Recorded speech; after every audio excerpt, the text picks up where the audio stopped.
Hello, Tucson. Welcome back to another episode of Mineral City TV. We are back again today in Building A, and we're going to have a nice long talk with my good friend Tomek, the evil mastermind behind Mineral City TV, but also the Thank you, owner, Ray.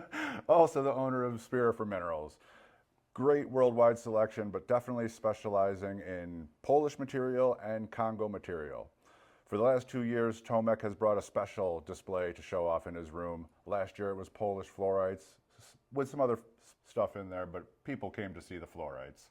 And this year he's put a special collection together of his wife's miniatures. And I can't wait to show you this case, my favorite case that I've seen here in Tucson so far. Tomek, thanks for being on the show again. Great, Ray. So I guess just start telling everyone about Spirifer for just a minute. So we are a company which based officially registered in Tucson, but we are all come from Poland. We used to work around the world in different locations and mine minerals, buy minerals from the miners.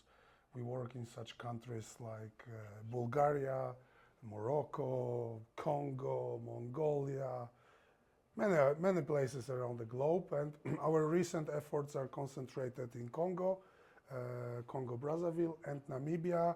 We are still active in Morocco. And of course, if there are any opportunities in Poland, which is not very rich for minerals, we try to get some material from the home country. Absolutely, and you're building a museum in your home country. Yes, we have quite a big collection, and that was our idea for a long time to build a museum. It's our third attempt to do that. Oh, I didn't and know that. I think this time we will succeed. The first two were big failures, but my approach was just wrong, I think. But it's another long story. So yes, we build a museum. We are in the process of building it. We hope to finish that in another 2 years. And the museum will be concentrating, of course, on Polish minerals. This will be one floor of the museum. And the other floor will show international mineralogy as a science.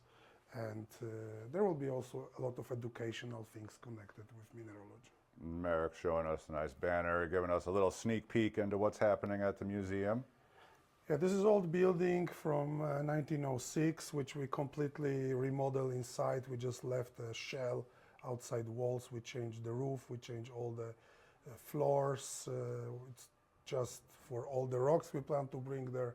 It has to be very solid construction. Absolutely. Well, I feel like we could probably spend 2 hours or more talking about this one case alone, but we don't have 2 hours. So Tomek, I guess just give us the 10-minute abbreviated version of some of your favorite pieces from this absolutely amazing case. So this case is part of the collection of my wife, Joanna Gajowniczek-Praszkier. She collects small specimens. She's not like strictly thumbnail or miniature collector. She just like pieces with small volume, as she's saying. So it's more about the volume than real size. And there is no strict sizes. It's just her visual judgment, saying if it's big enough or small enough. And as you can easily see, she loves colors and textures and unusual forms. And she collects all kinds of specimens, just if they hit the criteria.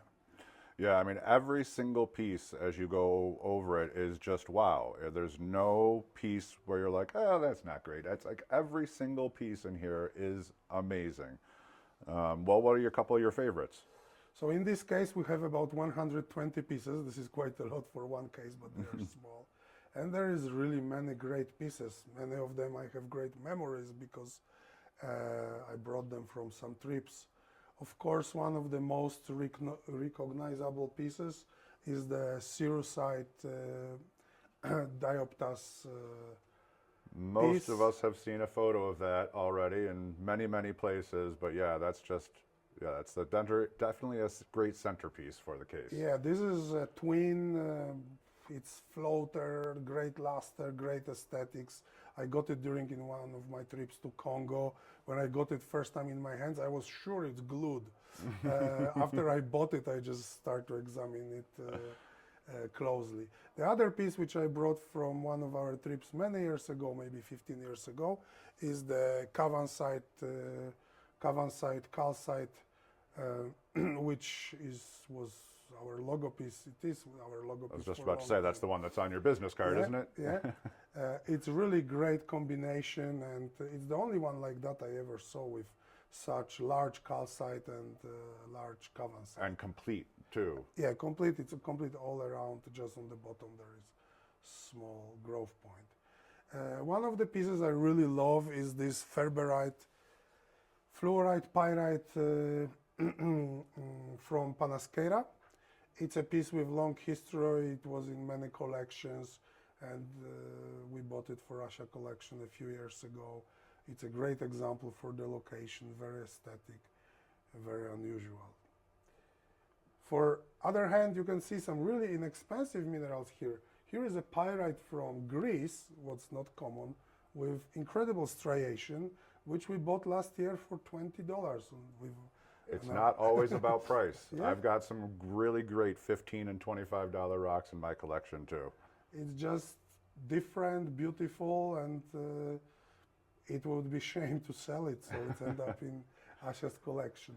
Of course, we've got here a piece from Polish prodigy pocket Okurusu fluorite, which everyone is so Everyone loves excited it. about. This is probably the best small piece which came from the pocket. The zoning is really well defined in that particular little one. So I've been standing here quite a bit over the last few days listening to people talk about this case, and one that is certainly, I hear people talking about more than any, is the quartz from India down here. And it just the aesthetics, the cuteness, the presentation, the perfect condition all the way around. Everyone I see standing at this case is talking about that one. Yeah, that one is very different than all other pieces Karur area produce. Usually we use to this flower type amethyst, and this is partly normal quartz, partly amethyst flowers. It's one of its kind. So Ray, which one is your favorite? With that, you know what? I keep trying to decide that, and I change my mind every time I come back to the case. So what we can recommend to all our viewers is also in the Mineral City show guide, which we produce every year now. You can find interview with Asha about her collection. In this publication, there is many unique articles never published with beautiful photos. So those of you who cannot make to Tucson, you can download a free PDF from the website of the Mineral City.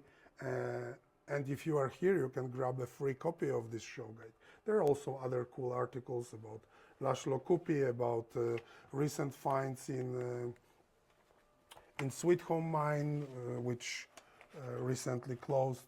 So I highly recommend you grab a copy of this publication. And of course, the map inside it makes it a little bit easier to find your way around. Exactly. So, well, everyone, I hope you enjoyed this very special presentation case here in Spirifer's room. We will see you next time.